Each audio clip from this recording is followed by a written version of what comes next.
The explosive collision between Teofimo Lopez and Shakur Stevenson has just unfolded at Madison Square Garden, sending shockwaves throughout the entire boxing community as fans and analysts dissect every moment. And all three judges have the same score, 119 to 109. The winner by unanimous decision.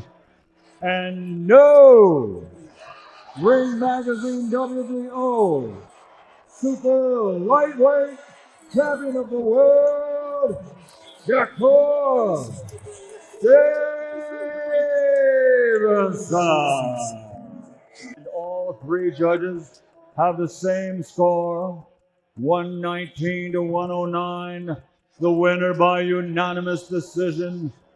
And no, Ring Magazine WBO super lightweight champion of the world, Shakur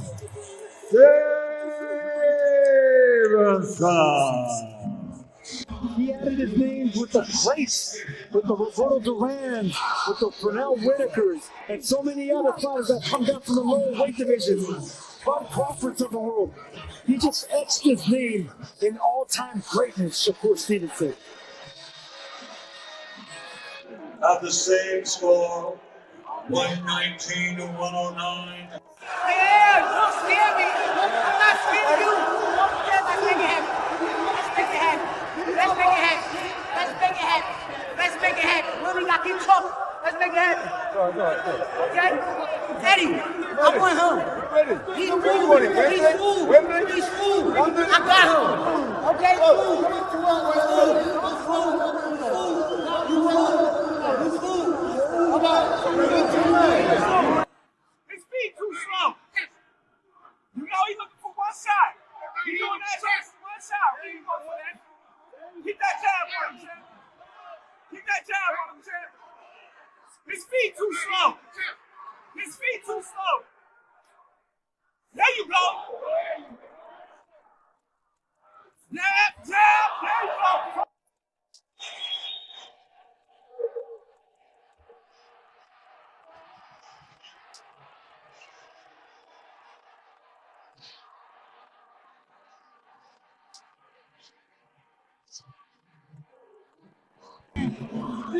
Start shifting him. You gotta hit him, bro.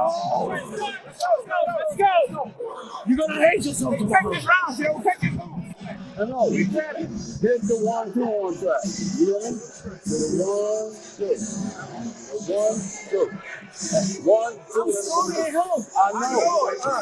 You better than him. One-sided ass whoop. Hey, y'all go ahead and hug it out, bro. Y'all go ahead. Oh, y'all go ahead and hug it out. Yo, oh, good jab. This is BTA. Y'all hug it out. Hey, Shakur Stevenson is the best fighter in the world.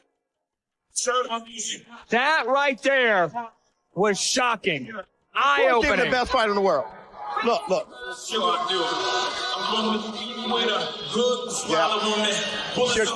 Shakur came at his ass. Best fighter in the world. I'm standing on business.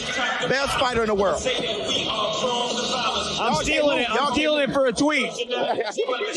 Y'all can't move me from that. Y'all can't move me from that, bro. And let's say that.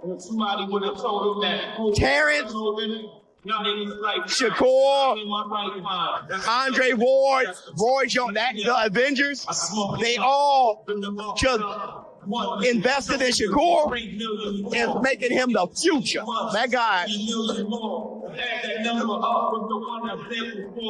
you were now looking at one smart black boy. Mama ain't raised no fool. That was incredible, dude. Anywhere on God's green earth, I triple my worth, motherfucker. That was incredible. That damn camp. Saquon Moses, Keyshawn Davis. What's up, baby? That was a master class. What's up, boy? Love you, boy.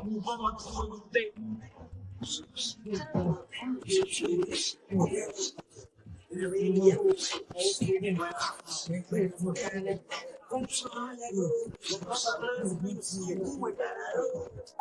let's hand from Shakur. Let Shakur come to your level. That's it, man. That's it. That's it. You can sit here and be like, oh, Ron is throwing the pom-poms for Tio. Oh, he's doing all this stuff. Oh, yeah. No, I've called all this. I said Devin was going to beat Brian Norton. I said Crawford was going to beat Canelo. I said, listen, Shakur going to press Teofimo Lopez, and he's going to try to break him mentally. Y'all call me. You can say whatever you want. You can rewind the track. Ooh, rewind that. I called it to the T. You can call me glazing, bias, all that stuff, whatever you want. All I know is I told you. I called it. I said it. Shakur's going to win. And he's going to press it. And I give Tio props, man. Just because you lose to Shakur don't mean nothing, dude. In hindsight, this is going to age well. This is just going to age well. And Tio beat Lomachenko. He beat Josh Taylor, right? He beat those two guys. He's arguably probably going to be in the Hall of Fame. This is no disrespect to Teofimo Lopez at all. But at the end of the day, you cannot fool my eyes. If Shakur was getting cooked, he's getting cooked. I said Tio was beating him. He had a couple rounds. He was having success to the body. I called it before. A lot of people probably thought. And then he did it again. Then he won the round. Then he did it again. He won the round again going to the body. So Tio made adjustments. He has a great right hook. Crawford's trolling over there. But it's not even, oh my goodness. I mean, They didn't even touch it. Where's the Vaseline? Oh my God. yeah, it's not good. This kid is being failed tonight when you see something like that, though. That's not right. No, I agree. But let me ask you this. Let me throw a difficult question at you, right? Yeah. At one point, he's a grown man. It's tough. It's a father. I get it.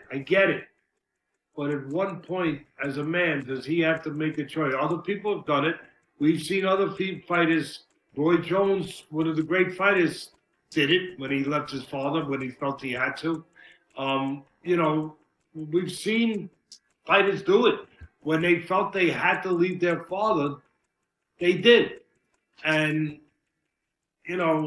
at what point does it become his responsibility to take control over that part of his life and make a decision and say, hey, Dad, I still love you, but I got to get somebody else here to train me.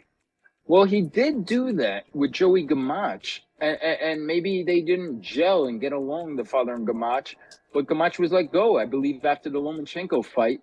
I think, to answer your question, but obviously it's that point now, if not too late. But I think it's past that point. Yeah.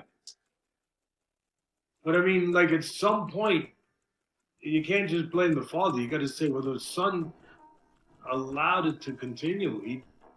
This fight, man. Tio's a bump. Tio, you not from fucking nigga. Easy work, man. February 21st, come watch me massacre Oscar Duarte, man. Y'all gonna have to see us winning forever. Forever. Richardson, what's it at the Madison Square Garden tonight? Just overall everything. I told y'all, man, 9-3, man.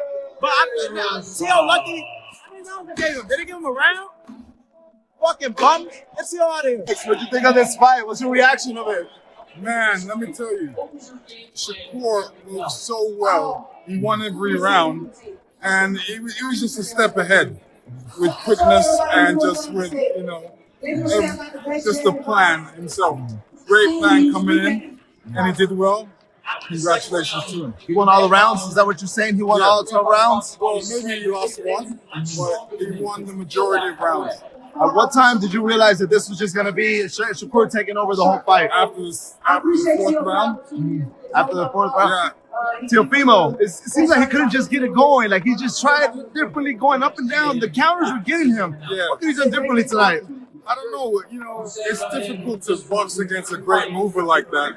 And, you know, he tried. He definitely tried. His dad was emotional, so he wanted him to do better. But, you know, this is boxing. And if you look at Shakur as a type of fighter who go to welterweight and challenge like Devin Haney, Ryan Garcia, those fighters as well too, and beat them. Yeah, he has that possibility. He can do that. You know, I don't know about moving up weights and different things because I'm a heavyweight, but he does it well. Connor, what was that about right there? What was Shakur saying to you in there? If he wants it, he can get it next. Right. Ultimately, I ain't scared or worried about him. Well, what did you think? What did you think of his performance? Yeah, no, it was a great performance. He performed really well. But ultimately, I ain't worried about him. All right, I appreciate your time. I got my son. Hi, Eddie. Love you. This is what it's all about. Stanley, what you think of the fight? Amazing fight. Teofimo is my guy. I've always been a fan of Shakur. And I think that Shakur put on a clinic tonight. Least amount of risk. Been able to put his skill set into fruition all night. The jab was leading. You could tell the difference in skill set. And that was the difference to me that made the fight. It wasn't about grit. It wasn't about heart. It was about sheer talent. And During the build-up to this colossal encounter, the sport's most prominent analysts shared their forecasts, creating a landscape of divided opinions and conflicting perspectives. Antonio Tarver mapped out a fascinating route to success for Lopez, emphasizing that the title holder's optimal strategy demanded fully embracing his risk-taking mentality and aggressive instincts from the first bell. Tarver noted how Lopez strategically avoided locking himself into rigid tactical patterns, instead preferring to modify his approach according to whatever circumstances presented themselves in real time. This adaptive unpredictability, combined with his inherent bravery, could potentially create serious problems for someone possessing Stevenson's technical mastery. Tarver particularly emphasized Lopez's movement as a crucial weapon that might allow him to navigate beyond Stevenson's jab territory and create meaningful offensive opportunities at close range. The champion's fearless mentality and desire to participate in heated exchanges could theoretically help him generate winning moments across the full 12-round battle. I think that's the only chance he got, is to really be his ultra self, you know, doing all the things that makes him Teofimo Lopez. The footwork could be a major advantage for him. You know, being able to get inside. You know, a lot of times he fights free. You know, he don't really have a style. He does what it takes. And he's a gutsy fighter. You know what I mean? Real gutsy. He's not going to be leery to take chances. He's a gambler in there. You know what I'm saying? So he's a live underdog, I would say. A live underdog. But if he's to win this fight, I think he has to probably stop Shakur Stevenson. Mikey Garcia presented an assessment filled with doubt, emphasizing the critical unknown factor surrounding the entire spectacle. Garcia questioned openly which manifestation of Teofimo Lopez would emerge during the actual competition, citing the extreme variations that had defined the champion's professional journey. The Lopez who systematically destroyed Vasily Lomachenko and conquered Josh Taylor showcased elite-level talent capable of competing against any opponent regardless of standing. Conversely, the Lopez who struggled through other disappointing performances created genuine doubts about his capacity to handle Stevenson's accuracy and consistency. The multi-division champion observed that physical dimensions could offer Lopez certain benefits, explaining how the Brooklyn native possessed greater natural bulk and had already proven himself at super lightweight, while Stevenson moved up from lightweight. This size advantage might theoretically supply Lopez with extra tools to utilize against a fundamentally smaller opponent. Tough fight. I want to see what Teofimo shows up, because sometimes it's Teofimo, the great fighter who beat Lomachenko, who beat Taylor. That's a tough Teofimo. But then we've also seen him, in off nights. Right. And so that's kind of the only question that I have. Which Teofimo's going to show up. What do you think he has to do to kind of deal with a guy like Shakur Stevenson? How would you approach a fighter like Shakur Stevenson if you were Teofimo Lopez with the attributes that he has? I would think Teofimo, being that technically he's a bigger fighter, bigger size, he's been at the weight class a little more and then just maybe build into it more, I would think he would have to use that, size as an advantage. But it's hard to say because, Shakur Stevenson fucking good at what he does. Oscar Valdez brought invaluable personal experience to the conversation, having directly faced Stevenson's excellence during their 2022. Numerous specialists had viewed Valdez as a legitimate challenger capable of handing Stevenson his first professional defeat. Yet Stevenson delivered a comprehensive beatdown that featured knocking Valdez down during the 6th frame. The lopsided judges' cards demonstrated complete superiority in every facet of boxing fundamentals. Learning from that devastating experience, Valdez offered targeted advice for Lopez concerning psychological control and tactical discipline. He emphasized how Stevenson's methodology created intense frustration for challengers, and succumbing to that frustration had spelled disaster for various fighters who had faced him before. If we go off paper, I would say Shakur Stevenson, but I would hate to say that because I can see Teofimo Lopez doing the opposite. And then it's going to be like, I thought, Oscar Valdez thought Shakur was going to win, and Teofimo won. He was like, no. I think Teofimo Lopez 50-50 fight, in my opinion, because, Teofimo's been proving it before. And I gotta emphasize this, if someone can pull it off, it's definitely Teofimo Lopez. If Teofimo Lopez doesn't do it, I don't see who's gonna beat Shakur Stevenson. I don't see another fighter who will beat him. I know I said Pitbull, I think because I gave Pitbull came with some problems, but I wouldn't see no one else beating him unless Shakur Stevenson goes to 147, and then he's obligated to have some competition with. Regis Prograis unleashed perhaps the harshest critique of Lopez's prospects, focusing intensely on supposed mental weaknesses rather than physical limitations. The former super lightweight champion acknowledged that Lopez possessed extraordinary athletic gifts and natural talent, but maintained that psychological fragility would ultimately cause his undoing against someone as strategically brilliant as Stevenson. Prograis identified a troubling pattern where Lopez's performance levels seemed directly linked to opponent status and event importance. Against prestigious names on championship platforms, Lopez had raised his performance to elite heights, but when facing less prominent opposition, he had looked hesitant and failed to establish his authority, despite earning decision wins. I think he wins it comfortably. I think, Shakur, I think the thing is about Tito is very good athletically, but he's weak-minded. You can see in some fights he struggles. Tito does struggle. Now he does come up for big fights. Lomachenko, he came up. Josh Taylor, he came up. But a lot of fights, man, he struggles. And, he does struggle on a whole lot of fights and stuff. Like, I think he looked good. Yeah, he looked good against Barboza.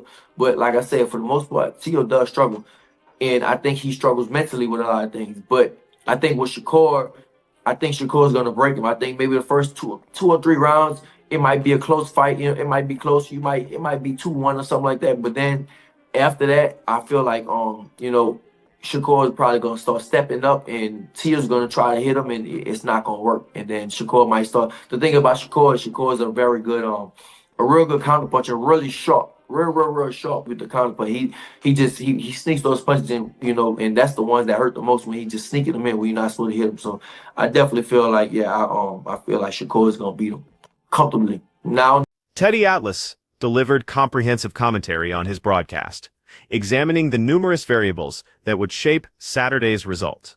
Atlas stressed that everything started with Lopez's mindset upon entering the squared circle at Madison Square Garden. The seasoned trainer highlighted how the champion's career had featured notable inconsistency, directly connected to his mental preparation entering contests. Lopez's bond with his father had remained constant throughout his rise, and despite public commentary about their relationship, that alliance had helped navigate him toward world title success.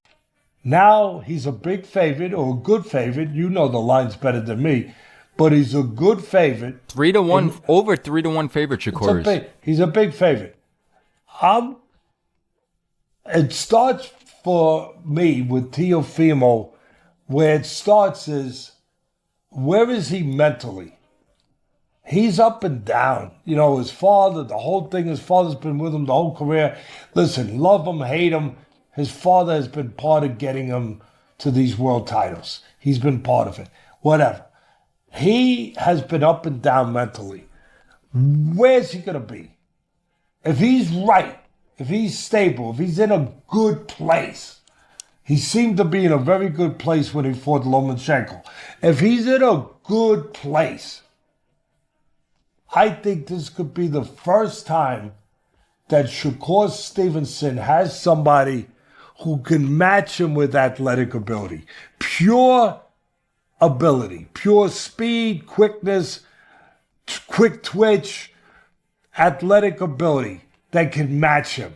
Josh Taylor contributed meaningful perspective drawn from direct experience after surrendering his undisputed crown to Lopez through unanimous verdict approximately 3 years earlier. The Scottish Warrior, who held recognition as the division's premier talent during their encounter, shared a candid evaluation of Lopez's power that could have caught people off guard. Taylor significantly minimized the champion's punching force, claiming Lopez lacked devastating finishing ability despite his impressive physical presence. The former title holder remembered weathering Lopez's hardest connections without feeling genuine damage, mentioning he had encountered much harder punchers throughout his journey. Josh, do you rate Shakur? And if you do, how much do you rate him? Yeah, I think he's very good. He's very smart. He's very technical as well. You know, he's quite sound defensively as well. He's quite good with defense and moving off the ropes and using his feet and his boxing IQ to keep his opponent sort of at bay and at the end of his range and fight his kind of fight, which is kind of slowing the pace down and being a more of a technical fight. So yeah, I think he's a very good operator, high class operator. He's obviously in the gym with Terence Crawford and being mentored with him and all that as well. So yeah, I think he's a very good fighter.